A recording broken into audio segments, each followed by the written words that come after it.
Have you ever noticed that flights from Los Angeles to Tokyo don't go straight across the Pacific, even though it seems like the most obvious route? If you've ever tracked your flight on the in-seat map, you might have wondered why the plane appears to take a long, looping arc instead of a direct line.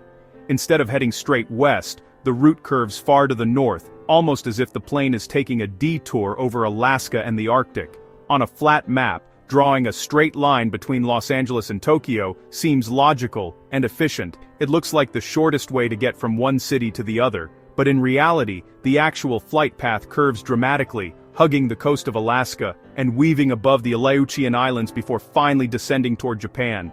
From the window you might even spot snowy peaks and endless stretches of ocean. So why do pilots and airlines choose this seemingly roundabout route? The answer is a fascinating blend of geography, physics, safety, and economics, all working together to determine the best way to cross the Pacific. The key lies in understanding the shape of our planet. The shortest distance between 2 points on a sphere isn't a straight line on a map, it's what's called a Great Circle route. If you trace this path on a globe, you'll see it arcs northward, not westward. That's why flights look curved on your screen. They're actually taking the most direct and efficient path possible on a round Earth, even if it looks strange on a flat map. These routes aren't chosen at random. Every flight plan is carefully calculated, taking into account not just distance but also safety, time, and cost.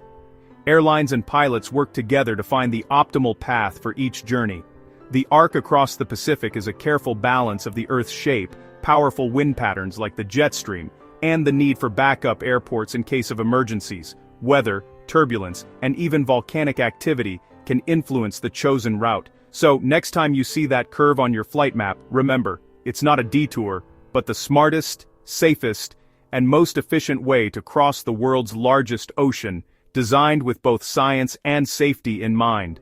The reasons planes avoid the Pacific's heart are practical, not mysterious. It's all about minimizing risk, maximizing efficiency, and ensuring a smooth journey for everyone on board. Let's break down exactly why these routes make sense, and how centuries of exploration, advances in technology, and a deep understanding of our planet have shaped the way we fly today.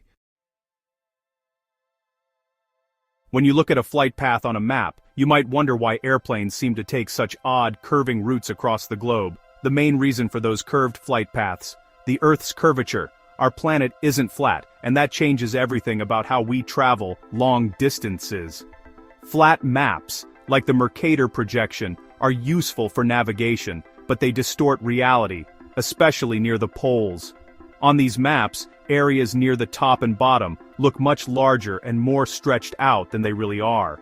So, when you draw a straight line between two cities on a flat map, it might look like the shortest route, but in 3 dimensions, on the surface of a sphere, that straight line can actually be much longer than it appears. That's why pilots use what's called a Great Circle route. This is the shortest distance between 2 points on a sphere, and it often looks like a curve when you flatten it onto a map. For example, if you're flying from Los Angeles to Tokyo, the Great Circle route doesn't go straight across the Pacific. Instead, it arcs north, passing over Alaska and the Aleutian Islands, rather than just skimming the open ocean. This path is actually hundreds of miles shorter than what looks like a straight line on a flat map. That means less time in the air and a more efficient journey. Fewer miles flown means less fuel burned, shorter flights, and lower costs for airlines and passengers alike. It's a win-win for efficiency and the environment. The same principle applies to other long-haul flights, like New York to Beijing or London to San Francisco. These routes also arc northward, hugging the curve of the Earth for maximum efficiency. In fact, if you look at a globe, you'll see that the shortest path between 2 distant cities almost always follows a curved arc, not a straight line. This is true for both east-west and north-south journeys. It may seem odd to fly north to go west, or to take a route that looks longer on a map, but on a globe it's the fastest way to get from point A to point B.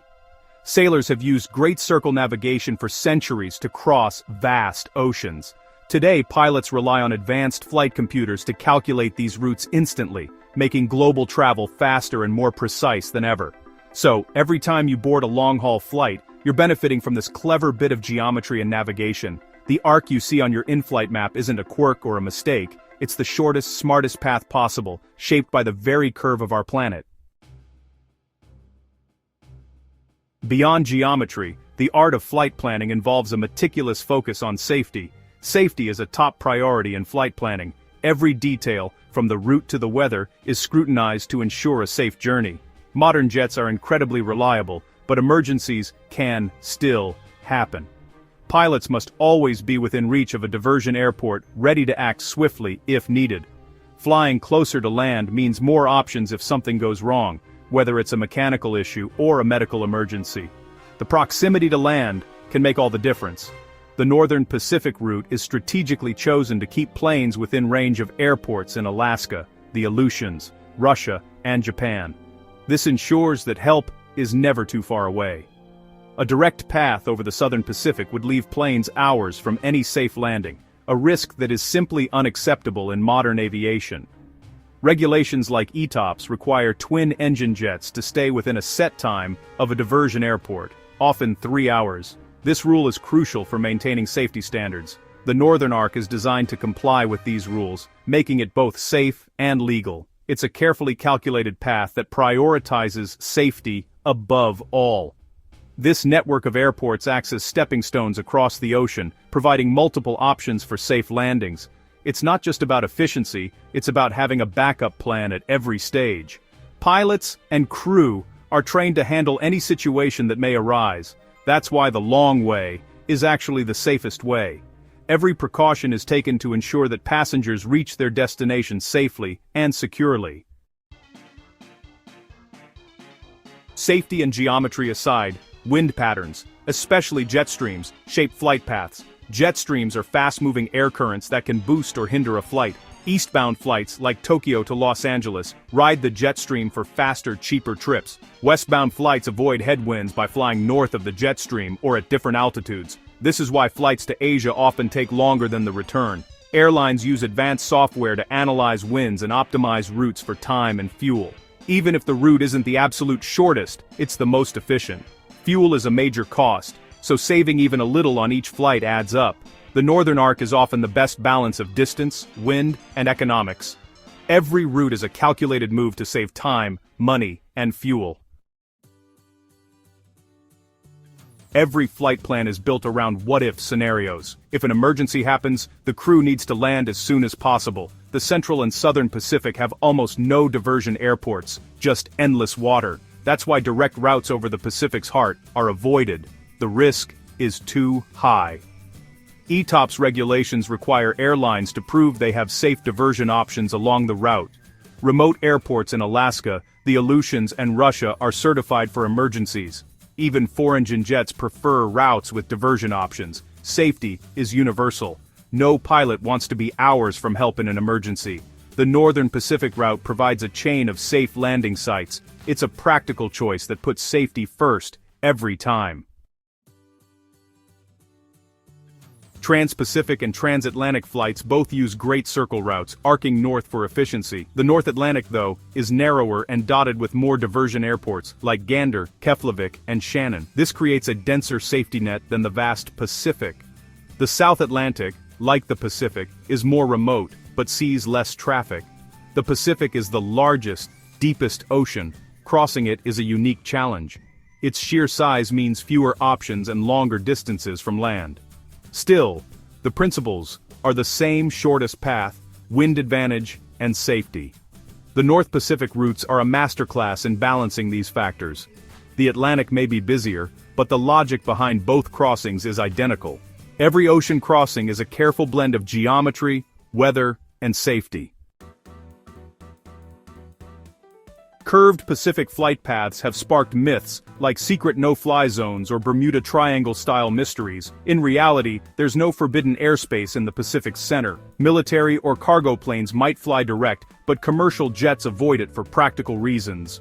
Weather isn't the main factor. Flight planners adjust for storms, but the arc is about efficiency and safety. Some claim the curved path proves flat Earth theories, but it's actually a result of projecting a globe onto a flat map. The route only looks strange because the map is distorted. Pilots aren't hiding anything. They're following physics and safety rules. No magnetic anomalies or conspiracies dictate these routes. The Northern Arc is a triumph of engineering and logic. It's simply the smartest way to cross the Pacific. Creating a flight path is a complex automated process handled by dispatchers and advanced software. Dispatchers input flight details, and the system analyzes real-time weather, airspace restrictions, and aircraft performance. The software generates several route options: fastest, most fuel-efficient, or smoothest. The dispatcher and crew choose the best balance of safety, efficiency, and comfort. The final route is loaded into the plane's flight management system. Pilots monitor progress and can adjust for weather or turbulence in real time. It's a seamless blend of human expertise and technology. Every long-haul flight is a carefully optimized journey. Planes seem to take the long way across the Pacific, but it's actually the shortest, safest, and smartest route. The Great Circle Arc saves time and fuel, even if it looks odd on a flat map. Safety is paramount. Northern routes keep planes within reach of diversion airports. Jet streams add another layer, helping eastbound flights and challenging westbound ones. The Northern Arc is the best blend of efficiency, safety, and economics. Next time you see that curve on your in-flight map, know it's the result of careful planning. You're not on a detour, you're on the most logical path across the world's largest ocean. It's a daily miracle of modern aviation, where the curved line is truly the straightest way home.